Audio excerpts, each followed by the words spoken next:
Hey everybody, welcome back to another episode of Tanner's Favorite Things. Today we are going to do a full teardown of this Gibson SG that I recently picked up. My biggest concern is to wipe down everything on this body and of course this fingerboard, which is absolutely filthy. It should be a nice rosewood color, but it's closer to ebony at this point just because of all the grime on there. So we got to scrub that. I want to take a look at the truss rod underneath this truss rod cover and take this pick guard off and see what's under here. The one thing that I'm a little concerned about is this ABR1 style bridge. I think once the strings are off, you pop it off, unscrew these dials here, and the posts just stay put. So you kind of have to remember or make note of where this dial is in order to maintain your correct bridge height. So I'm going to try to do that now. I'm just going to take a picture of this with my cell phone, put the flash on here. Get the other side as well to have kind of an idea of the height of this side. Otherwise, let's turn this over, undo our locking tuners, and start detuning this thing. Don't want to make that go too far.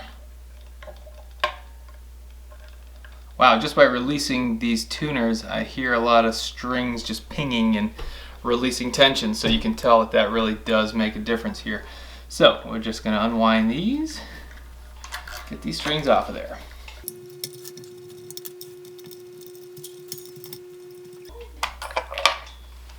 Alright, that was easy.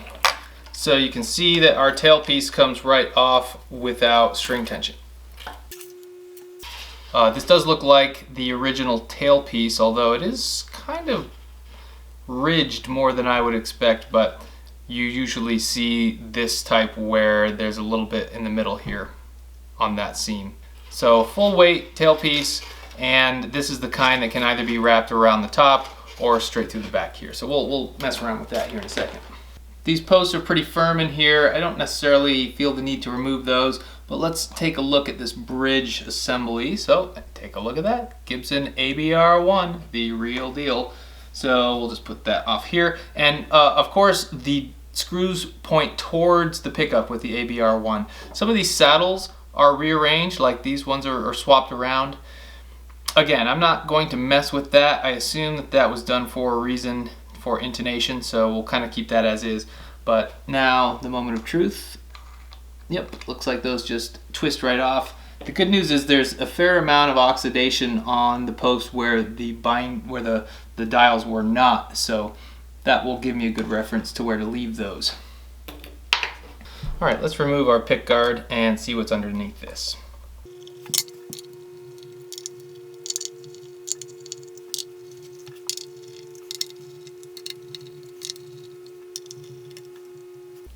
So only 11 screws on this one, much nicer than that PV that we took apart on the last teardown video. But let's see what's underneath this pick guard. So we have a, this does not appear to be that original 490T either. JWP, not sure what that marking is, but on the bridge pickup we have JWP with, I don't know, it does look like the original Gibson braiding, but I don't necessarily expect this backplate. We do have these 4 brass screws, which do indicate usually a good thing, but I'm not exactly sure what's going on there. Otherwise, we have one called WCR Gravelin. I'm not exactly sure what that means, but it does look like it has an ohm reading of 7.68k ohms. So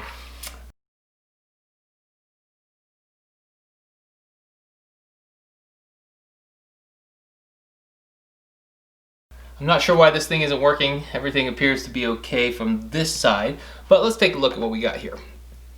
In here we have a routing cavity that shows us the tenon and the tenon cover, obviously.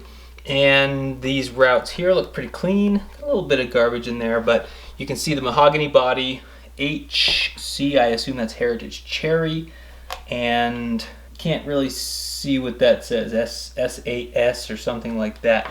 But, oh, probably SG Standard, I'll bet is what that says. And otherwise, we're just looking at pretty clean routes. You can see the ABR1 style bridge that is right drilled into the top of this right here. That's a much better view of that. So let's just go ahead and put this back for now.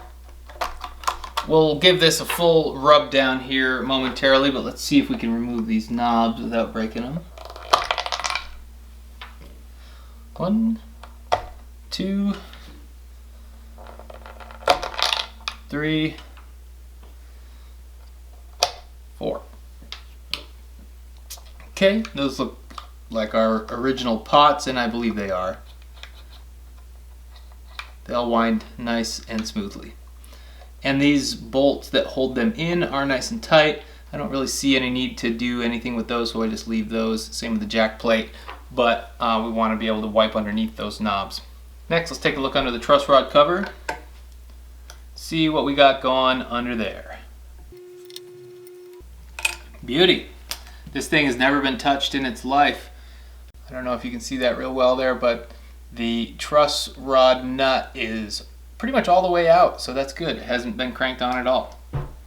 SG Standard gets the SG badge.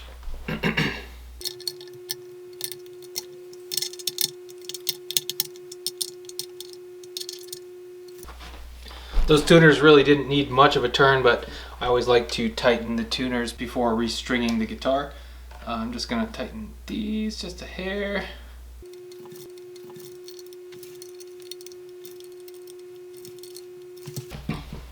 Alright, sometimes you like to take these all the way off to wipe the headstock, and I probably should in this case, but since they were pretty solid, I decided just to leave them. Alright, next comes the cleaning. Let's go ahead and try to clean this fretboard first. Today I'm using Dunlop 65. This is for guitars specifically, but I find it's really all-purpose. So what I like about this formula is it simultaneously moisturizes and cleans the fretboard. So let's go ahead and let this work in a little bit. Let's kind of help it in by these frets where it's super gross. This may not be for everybody, as I can feel the grime kind of releasing underneath my finger. Help it out a little bit before getting the towel on it.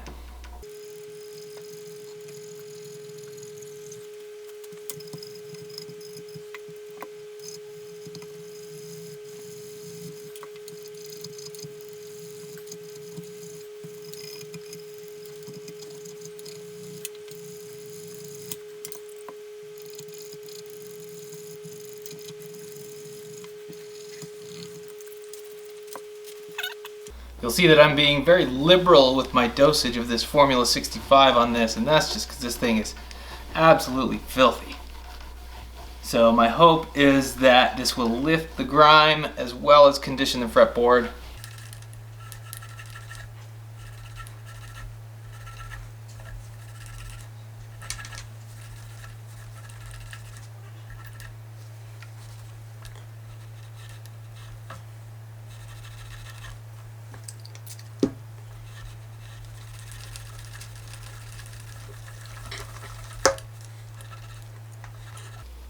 I wouldn't be surprised if this fingerboard has never been cleaned in the 20 so years that it's been around, 24 years.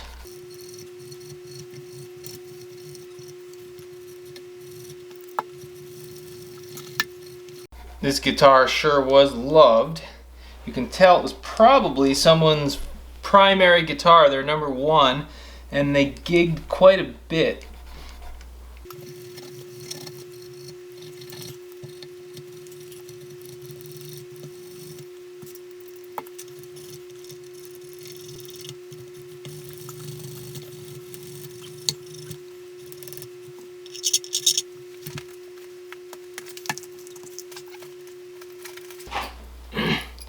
I don't recommend metal on wood in most cases, but right up against these upper frets, just want to get some of this grime off of here very lightly with this little screwdriver.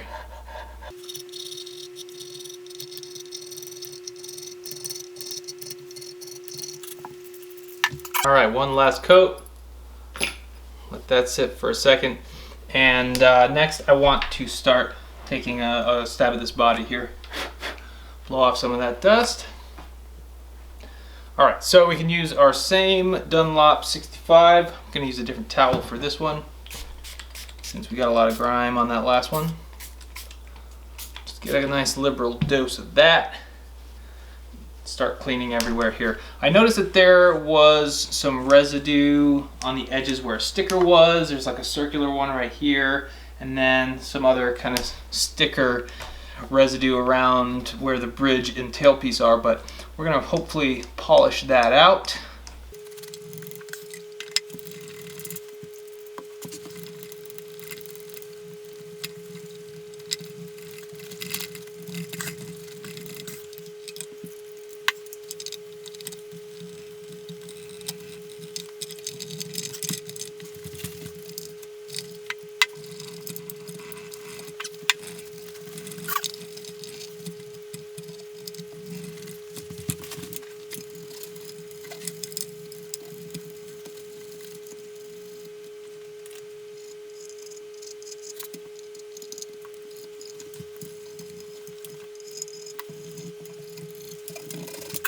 Alright, so that's closer to what a rosewood fingerboard should look like. It's not perfect. Again, this is 24 years of grime, I guess here, I would imagine. And it's just hanging on in certain spots.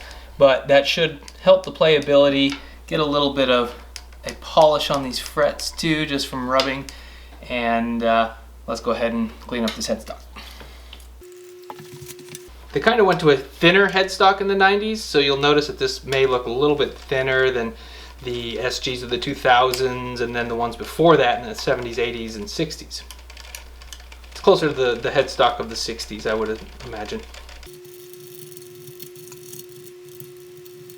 As far as headstocks go, this one is a little beat up. This is probably the part of the guitar that's seen the most wear. There's some lacquer missing right here, just bubbled up, and in these corners on the edges. Nothing that really scares me away or says that this thing has been refinished or repaired or anything, but you can just see that there is evidence of use.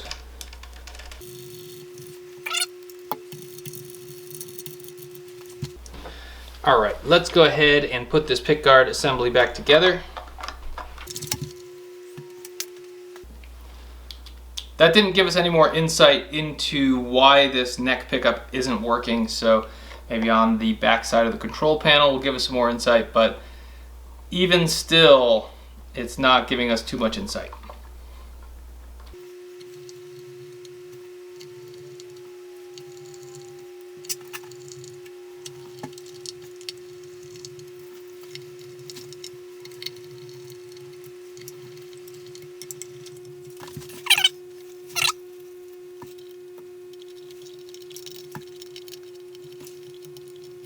I've also noticed that our three-way selector is backwards. This is the bridge and it says rhythm. This is the neck and it says treble, so kind of backwards there, not the end of the world. All right, let's attack the back of this. So luckily not much to do here. Let's just give it a full-on wipe down. These strap buttons are original and they are rock solid. So I'm a firm believer that do not mess with the strap buttons if you don't have to. So those are good. I'm just going to leave them as is and work around them.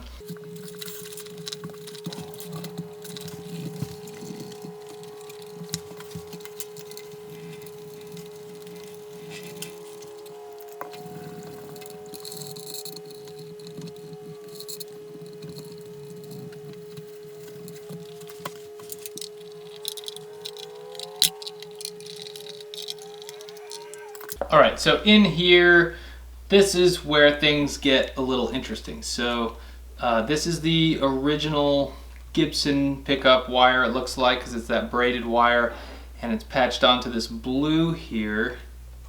And this must be the neck pickup. So all connections look secure. Got the capacitors here and here.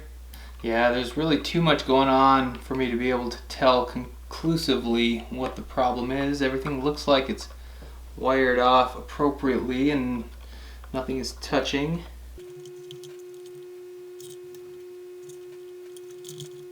Well, kind of at the end of my knowledge for what to do here, so might have to take it to a luthier to really sniff out what's going on, but there you get a good look of what's inside this control panel, and you can see all the pots and the input jack there.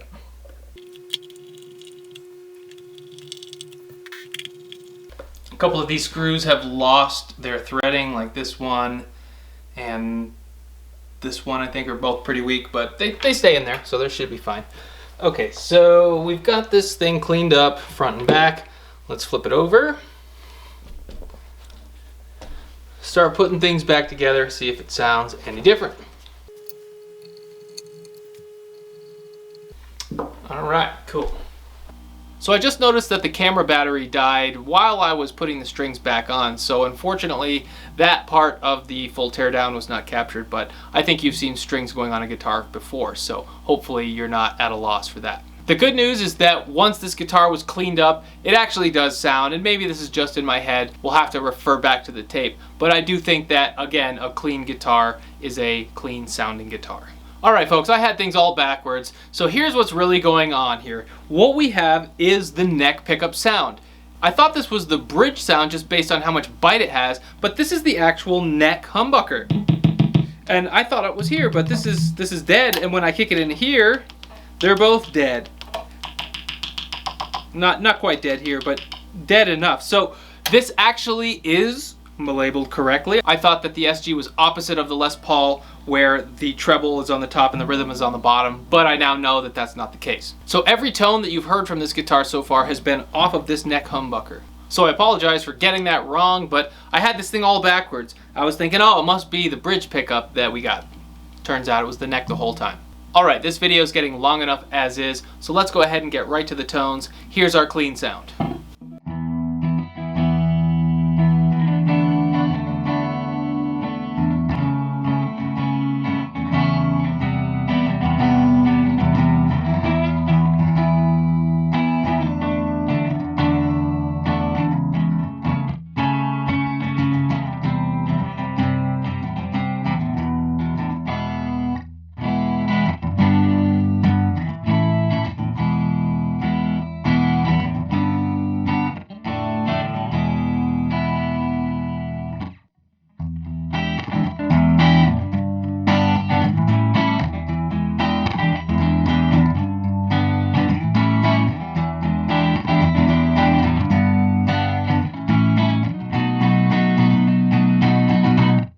Here's our Orange Rocker 30 lead tone.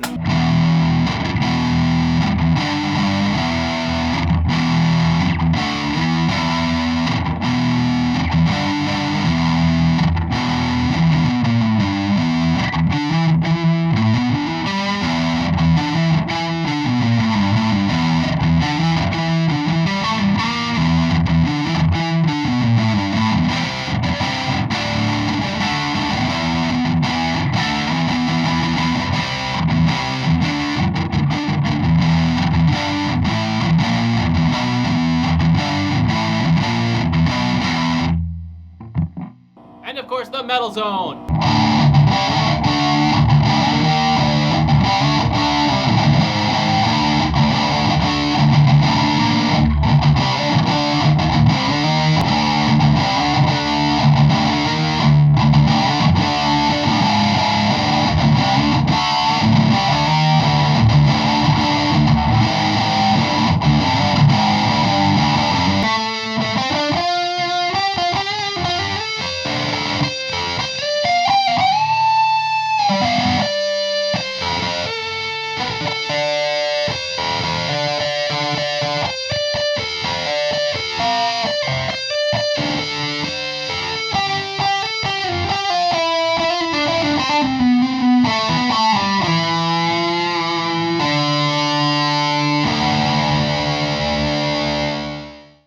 Alright, so new SG to add to the arsenal, newly cleaned, and boy, it feels and sounds great.